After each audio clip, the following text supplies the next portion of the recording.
राजसमंद के केलवा थाना क्षेत्र की रहने वाली एक विवाहिता ने समुदाय विशेष के युवक पर दुष्कर्म का आरोप लगाते हुए एसपी को शिकायत दी है। अपने पति और परिजनों के साथ एसपी कार्यालय पहुंची पीड़िता ने बताया कि उत्तर प्रदेश के रहने वाले समुदाय विशेष के युवक ने उसे सोशल मीडिया पर बहला फुसला कर अपने पास बुलाया और उसके साथ दुष्कर्म कर उसका वीडियो भी बना लिया। इस संबंध में पीड़िता के पति ने थाने पर गुमशुदगी भी दर्ज करवाई थी। मामले की गंभीरता को देखते हुए एसपी के निर्देश पर केलवा पुलिस थाना के पुलिस अधिकारियों ने दुष्कर्म और जातिगत अपमान का मामला दर्ज कर जांच शुरू कर दी है। महोदय द्वारा एक रिपोर्ट प्राप्त हुई है थाने पर। इस पर प्रकरण पंजीबद्ध किया जा रहा है। अनुसंधान श्रीमान वृत्ताधिकारी व्रत कुंभलगढ़ के जिम्मे किया जा रहा है और जो भी होगा अनुसंधान। खबर नीमका थाना से है, जहां मौसमी बीमारियों के चलते राजकीय कपिल अस्पताल में मरीजों की लंबी लाइन देखने को मिली। वहीं मौसमी बीमारियों की रोकथाम के लिए चिकित्सा विभाग लगातार मॉनिटरिंग कर रहा है, जहां अस्पताल के पीएमओ डॉक्टर कमल सिंह शेखावत ने मामले को लेकर जानकारी दी और मरीजों से डॉक्टर की सलाह पर ही दवाई लेने की अपील की है।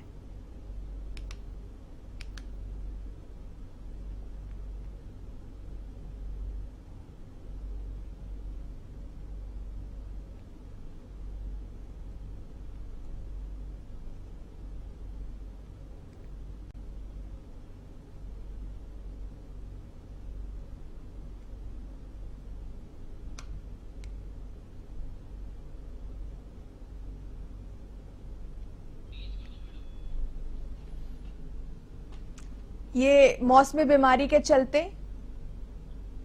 अस्पताल में लंबी लाइन लगी हुई है, जहां पर मौसमी बीमारी के मरीज अस्पताल में डॉक्टर को दिखाने आए। वहीं इसी दौरान अस्पताल के पीएमओ ने मरीजों से अपील की है।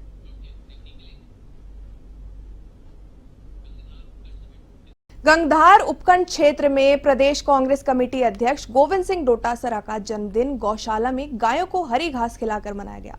साथ ही क्षेत्र में अघोषित बिजली कटौती में सुधार करने की मांग की गई। इस दौरान समस्त कांग्रेस सेवा दल, यूथ कांग्रेस पदाधिकारी, कार्यकर्ता और सभी जनप्रतिनिधि मौजूद रहे।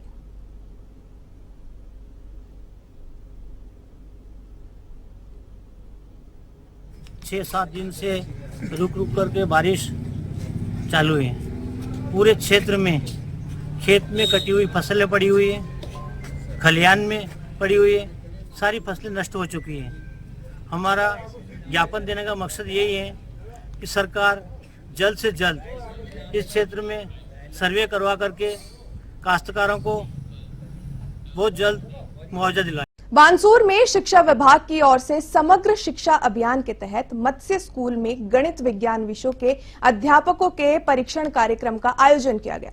कार्यक्रम के मुख्य अतिथि बानसूर विधायक देवी सिंह शेखावत रहे।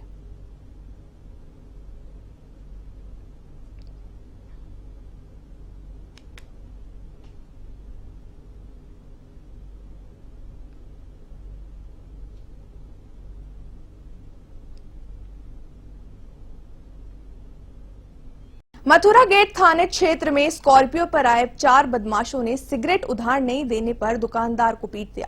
दुकान में रखी सभी सामान को भी फेंक दिया तो गले में रखे रुपए निकाल लिए। सूचना पर पहुंची पुलिस की गाड़ी को टक्कर मारकर भागने का प्रयास किया। इसके बाद पुलिस ने 2 बदमाशों को पकड़ लिया, साथ ही गाड़ी को भी बरामद कर लिया है।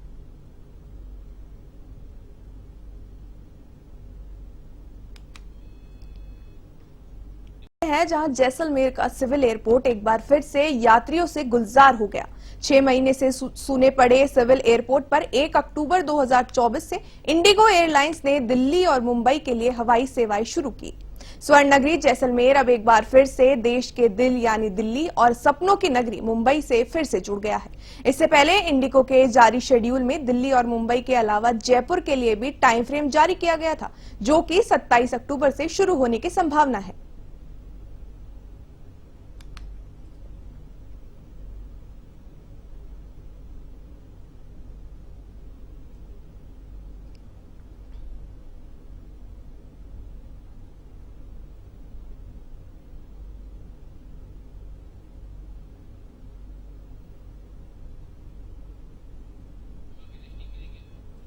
झुंझुनू के इंडाली रेलवे फाटक के नजदीक एक अधेड़ उम्र के आदमी ने ट्रेन के सामने कूदकर आत्महत्या करने के मामले में परिजन और ग्रामीण बीडीके अस्पताल मोर्चरी के बाहर धरने पर बैठे हैं। मृतक का शव बीडीके अस्पताल मोर्चरी में रखवाया गया है तो परिजनों ने मृतक की जेब से मिले सुसाइड नोट में दिए गए आरोपियों की गिरफ्तारी, 50 लाख का मुआवजा और मृतक के परिवार को सरकारी नौकरी देने की मांग रखी है।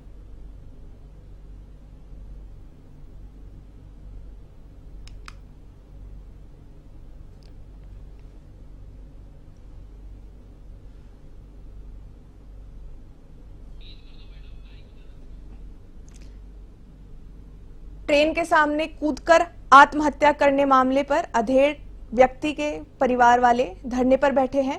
उनका कहना है कि उनके इंसान की जेब से जो सुसाइड नोट बरामद किया गया है उसमें जो आरोपी है उनकी त्वरित गिरफ्तारी की जाए, साथ में मुआवजा और परिवार के किसी एक जन को सरकारी नौकरी देने की ये लोग मांग कर रहे हैं।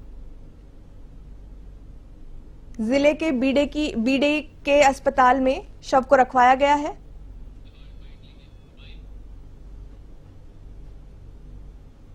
रघु प्रसाद जी की संबंध में उसके एफआईआर दर्ज कर दी गई है और हमारी ये मांग है कि जो सुसाइड नोट में जिनके नाम है उनको अरेस्ट किया जाए सभी को और परिवार चलाने 50 लाख रुपये मुआवजा दिया जाए, उनके परिवार को एक सरकार नौकरी दी जाए, उनकी पत्नी को वृद्धा पेंशन दी जाए। 3-4 मांगे हमारी रखी और परिवार शिक्षा दी जाए। मांग को पूरा सर्व समाज यहाँ बैठा है, जब तक ये मांग नहीं मानी जाएगी। जोधपुर से दिल्ली जाने वाली एयर इंडिया की फ्लाइट में जाने से पहले यात्रियों की तलाशी के दौरान सीआईएसएफ ने एक यात्री के बैग से अवैध कारतूस बरामद किया। इसके बाद सीआईएसएफ ने एयरपोर्ट थाना पुलिस को वारदात की जानकारी दी और मौके पर पहुंचकर अधिकारियों ने यात्री को गिरफ्तार कर लिया। एयरपोर्ट थाने के जांच अधिकारी राम खिलाड़ी मीणा ने बताया कि पकड़ा गया युवक जोधपुर के बालेसर में विजयनगर खुड़ालिया का रहने वाला है। वो जोधपुर से दिल्ली और दिल्ली से जापान जाने वाला था। उसके हैंडबैग को स्कैन करने पर सीआईएसएफ को कारतूस मिला था, जिस पर एयरपोर्ट थाना पुलिस ने आरोपी जसवंत सिंह को आर्म्स एक्ट के मामले में गिरफ्तार किया है।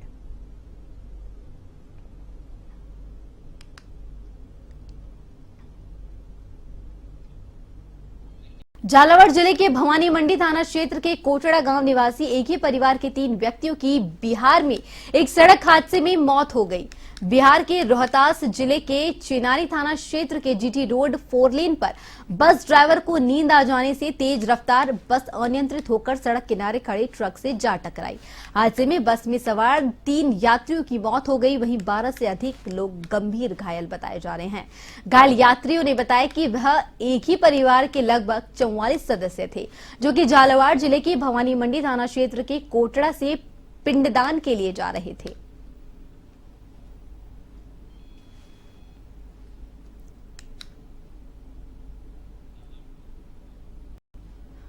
और वहीं तखतगढ़ के वार्ड नंबर 24 के नागरिक डंपिंग यार्ड को हटाने की मांग को लेकर धरने पर बैठ गए। धरने पर बैठे लोगों ने बताया कि समस्या को लेकर पालिका अध्यक्ष ललित रांकावत और ईओ नीलकमल सिंह राणावत को लिखित में ज्ञापन दिया गया है, मगर कोई कार्रवाई नहीं हुई है। बीते माह 24 अगस्त को हुई जन सुनवाई के दौरान कैबिनेट मंत्री जोराराम कुमावत को भी ज्ञापन सौंपा था। उन्होंने अधिकारियों को 1 माह में समस्या का समाधान करने के निर्देश दिए थे, मगर अभी तक कोई कार्रवाई नहीं हुई। वार्डवासियों की ओर से धरना दिए जाने की सूचना पर ईओ नीलकमल सिंह राणावत मौके पर पहुंचे और उन्होंने 7 दिन में समस्या के समाधान करने का भी आश्वासन दिया। इसके बाद वार्डवासियों ने अपना धरना समाप्त किया।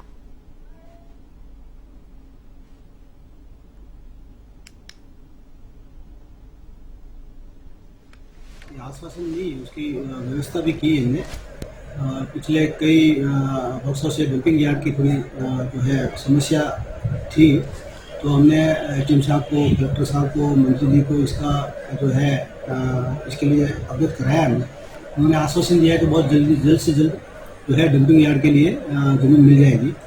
आज जो धरना प्रदर्शन हुआ, वास्तव में वहाँ के लोग बहुत दुखी हैं। मतलब अब देख के स्थिति देख के आया मैं, बहुत गंदी जो है हवा आती है और थोड़ा अच्छा नहीं लगा मेरे को। तो इसके लिए मैंने उनको आश्वासन दिया है कि 4-5 दिन लगेंगे, तो दूसरी व्यवस्था करते हैं। नीमका थाना नगर परिषद के सानिध्य में स्वच्छता अभियान के तहत शहर को स्वच्छता में अव्वल बनाने को लेकर एसएनकेपी महाविद्यालय परिसर में सांस्कृतिक कार्यक्रम का आयोजन किया गया, जिसमें नाटक के माध्यम से महाविद्यालय के छात्र छात्राओं को स्वच्छता के बारे में जागरूक किया गया। इस अवसर पर स्वच्छता की शपथ दिलाई गई। कार्यक्रम में महाविद्यालय प्राचार्य संतोष वर्मा, नगर परिषद के एएओ शिवपाल सिंह समेत महाविद्यालय स्टाफ और बड़ी संख्या में छात्र छात्राएं मौजूद रहीं।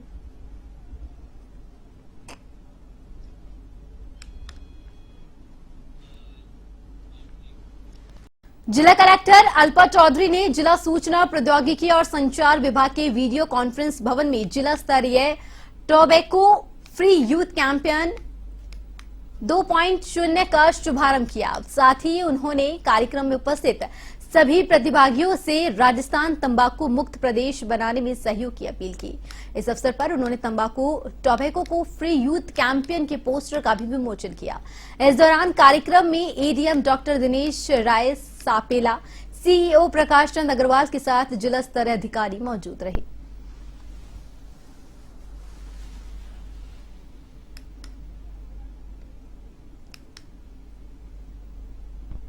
क्षेत्र के भी लोग समयानुसार पधारकर अपने प्राकृतिक नमक के लिए अलग पहचान रखने वाली सांबर सॉल्ट कंपनी का 60वां स्थापना दिवस जोश और उत्साह के साथ मनाया गया। स्थापना दिवस के उपलक्ष्य पर सांबर सॉल्ट कार्यालय परिसर में कई कार्यक्रम और प्रतियोगिताएं आयोजित की गई, जिनमें सांबर सॉल्ट कंपनी के स्थायी और अस्थायी कर्मचारियों और उनके परिवारजनों ने बढ़ चढ़कर भाग लिया। इस दौरान कंपनी के सीएमडी मौजूद नहीं होने पर बीसी के माध्यम से मजदूरों को शुभकामनाएं दी गई। वहीं जीजीएम महेंद्र प्रताप सिंह राठौड़ और जीएम लेफ्टिनेंट रक्षपाल सिंह खंगारौत ने स्थापना दिवस पर सभी को शुभकामनाएं दी और कर्मचारियों को ईमानदारी और मेहनत से कार्य करने के लिए आगे बढ़ने का आह्वान किया। इस दौरान प्रतियोगिताओं में भाग लेने वाले विजेताओं और कंपनी में बेहतर काम करने वाले कर्मचारियों को सम्मानित भी किया गया।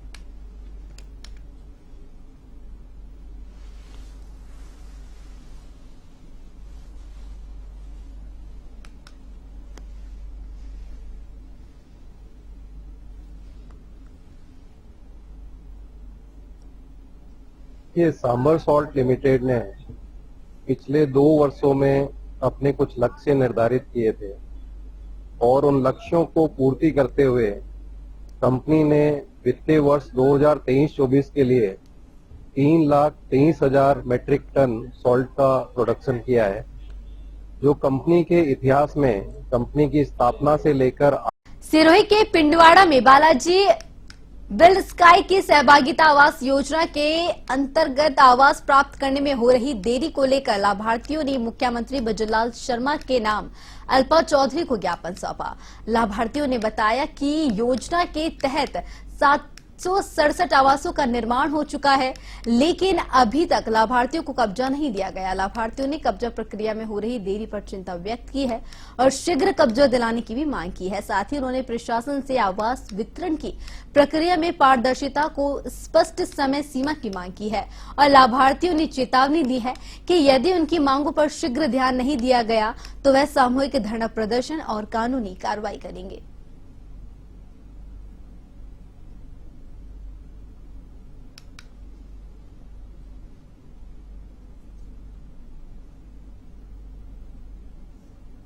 सहभागिता आवास योजना के तहत राजस्थान सरकार अफोर्डेबल हाउसिंग पॉलिसी 2009 के अंतर्गत Balaji build sky private limited द्वारा जो परियोजना पिंडवाड़ा में G+3 का आवास का कब्जा न मिलने के कारण हमने जिला कलेक्टर महोदय को संयुक्त रूप से जो पीड़ित परिवार है उन्होंने हमें ज्ञापन दिया है।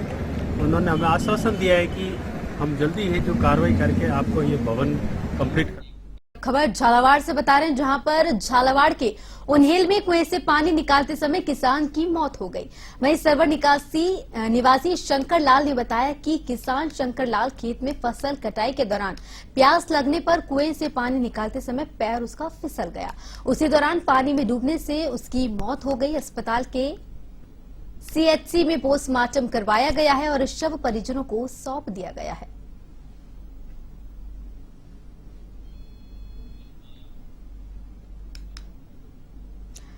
और वहीं कोटा में ऊर्जा मंत्री हीरालाल नागर ने कनवास में जन सुनवाई की। इस दौरान मंत्री नागर ने सुबह 12 बजे से लेकर शाम 6 बजे तक लगातार जन समस्याएं सुनी। मंत्री नागर ने मौजूद अधिकारियों को समस्याओं के निस्तारण के भी निर्देश दिए। इस दौरान नया गांव के बीच रोड पर बन रही पुलिया निर्माण में घटिया गुणवत्ता की शिकायत करने पहुंचे, जिस पर मंत्री हीरालाल नागर ने पीडब्ल्यूडी के अधिकारियों को बुलाकर निर्माण कार्य की जांच के निर्देश दिए। उन्होंने कहा कि निर्माण कार्यों में किसी भी प्रकार की कोताही बर्दाश्त नहीं की जाएगी।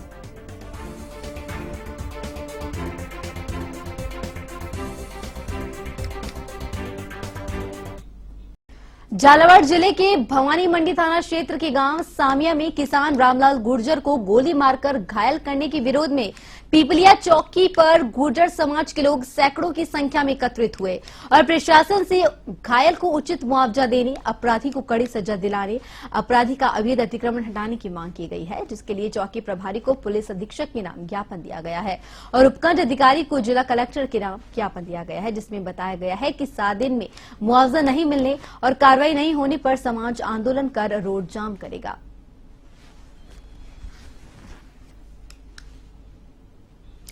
डूंगरपुर वासियों को राहत देने वाली बड़ी खुशखबर सामने आई है, जहां डूंगरपुर से अहमदाबाद के लिए रोडवेज बस का शुभारंभ किया गया।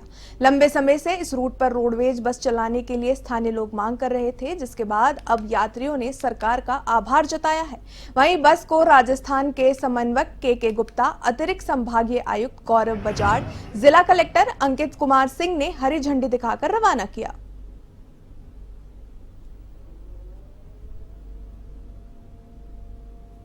जैसलमेर में कांग्रेस कमेटी ने भाजपा के खिलाफ विरोध प्रदर्शन कर राष्ट्रपति द्रौपदी मुर्मू के नाम जिला कलेक्टर को ज्ञापन सौंपा। अध्यक्ष उमेश सिंह तंवर के नेतृत्व में स्वास्थ्य सेवाएं, बिजली, पानी संकट सहित अन्य मांगों को लेकर जिला कलेक्टर के माध्यम से राष्ट्रपति के नाम ज्ञापन सौंपा गया। वो सरकार निकम्मी है, वो सरकार बदलनी है, वो सरकार।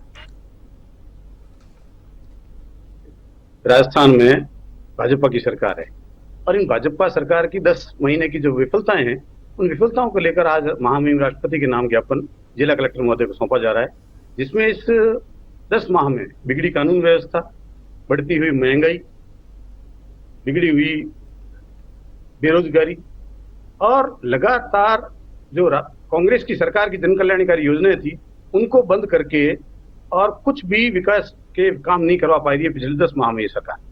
तो निश्चित तौर पर यह सरकार विफल है और इस सरकार में कौन फैसले ले रहा है कुछ किसी को पता नहीं। जैसे सरकार बनते ही सबसे पहले राजीव गांधी युवा मित्रों को 50,000 युवा मित्रों को हटाया दिया गया, उसके बाद गांधी प्रेरक थे उनकी भर्ती निरस्त कर दी गई।